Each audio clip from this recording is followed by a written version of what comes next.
the next thing I lay eyes on, I'm going to try writing a song about, and I look up at the sky, and there's a completely blue sky with this little fart of a cloud with a little tail going off of it. And the thing I heard in my head was, bump. It runs heavy, leap down, rock steady, me ground.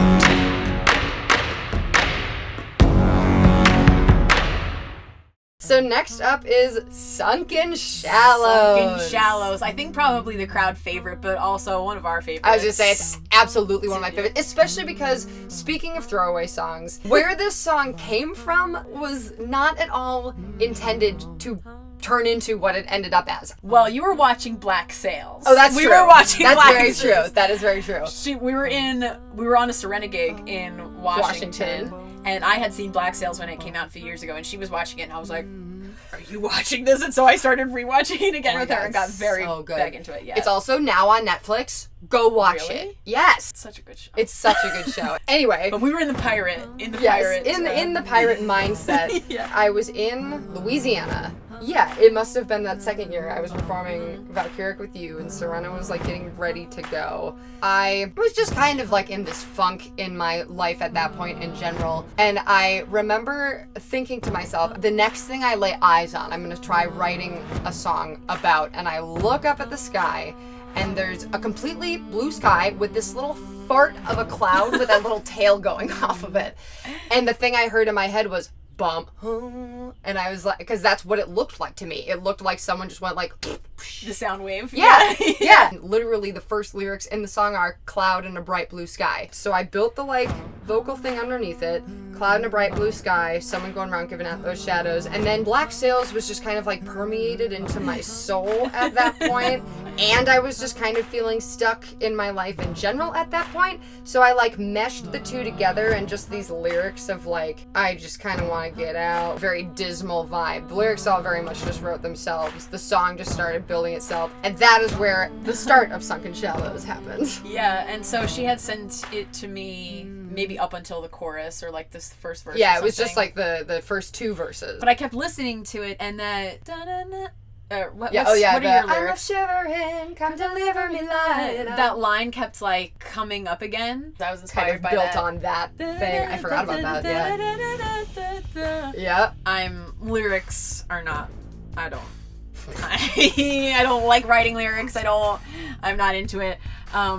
But I feel like have an idea if I think of something musically that could be there. And I remember coming to you with like, I can't stop doing like violent imagery. Something about like the rope tightening around your neck. Like it was very like graphic. Yeah, it was this very about being like hung gallows. At the gallows. Yeah, this gallows driven. And I was like, I know that is behind it. I knew that she was inspired by the pirate thing. That I was like, I like the idea. I was like, like Dead Men Tell No Tales. Nah, not here. Yeah. Like, death will not stop us. Death isn't going to stop us. And so basically, she sent a phone recording of the entire melody of the chorus.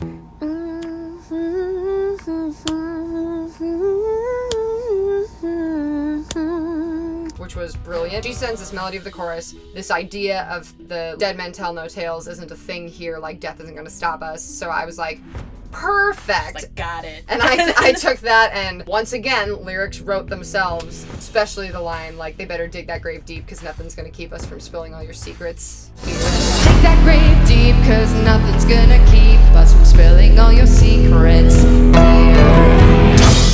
There were so many things just in my life personally that also lent little nuggets of truth to that moment, so I was just like, ooh, yes. This feels so right and so good. And with that bass drum part, it just like hit so hard. I remember I was in my Hobo Johnson era at that time, and then that's why I was like the hi-hat.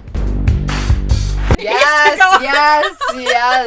I liked the idea in that third verse, especially because where I was in my life at that moment, like I just wanted to know it was going to turn out okay. One thing I require, and it's knowing this hell came with one good prize where silence settling with no more men. And to have this whole song about like going through all of this just not fun times, just having this idea of this like happy ending, and then but like coming back to the actual like location of the song, being essentially pirates who then get hung.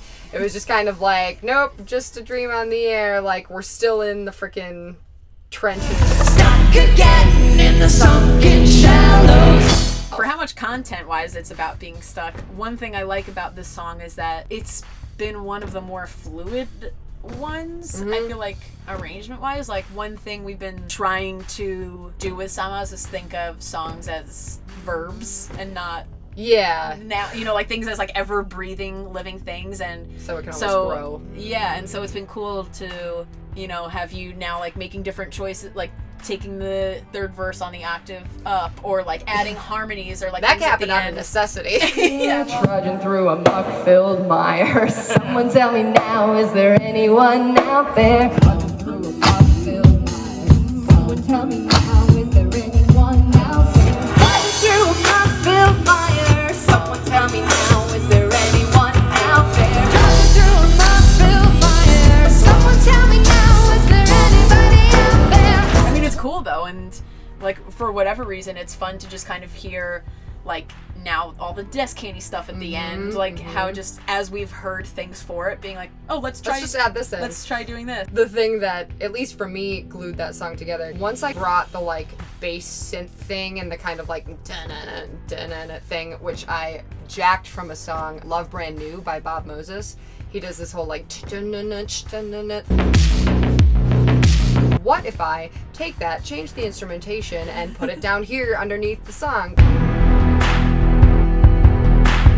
That suddenly just like glued the whole thing. And then there was also this plugin that had this cool like guitar.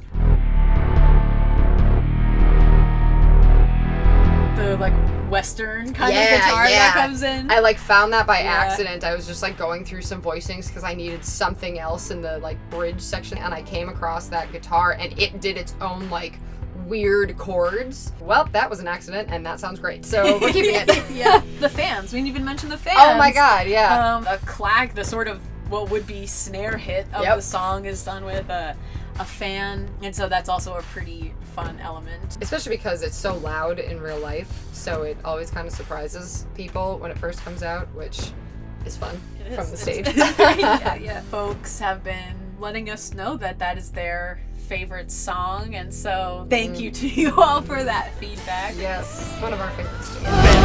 Grave deep